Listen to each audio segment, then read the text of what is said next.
খবর 24 সাথে আপনাকে স্বাগত। নতুন নতুন খবর জানার জন্য আমাদের চ্যানেলে চোখ রাখুন। নমস্কার দর্শক বন্ধুরা, স্বাগত আমাদের এই চ্যানেলে।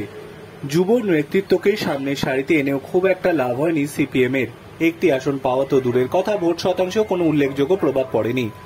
প্রশ্ন উঠেছে কি এমন ভুল হলো? দফায় দফায় দলের অন্তরে চলছে পর্যালোচনা। শুক্রবার ছিল ডিওয়াইএফআই এর পর্যালোচনার বৈঠক, যেখানে হারের কারণ নিয়ে আলোচনা হয়।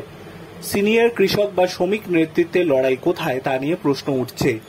নেতৃত্ব পোক্ত হলে ভরাডুবি এইভাবে হতো না বলে মনে করছেন একাংশ। প্রশ্ন উঠেছে আরএসএস এর ভূমিকা নিয়েও।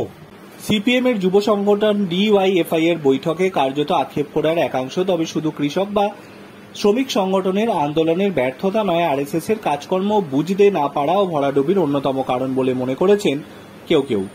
তারা বলছেন একেবারে গ্রাউন্ড জিরোয় থেকে কাজ করেছেন রাষ্ট্রীয় স্বয়ংসেবক সংস্থা আরএসএস বা আরএএস মনোভাবা সম্পন্ন ব্যক্তিরা যেভাবে কাজ করেছেন তা অনুধাবন করা যায়নি বলে মনে করছেন তারা।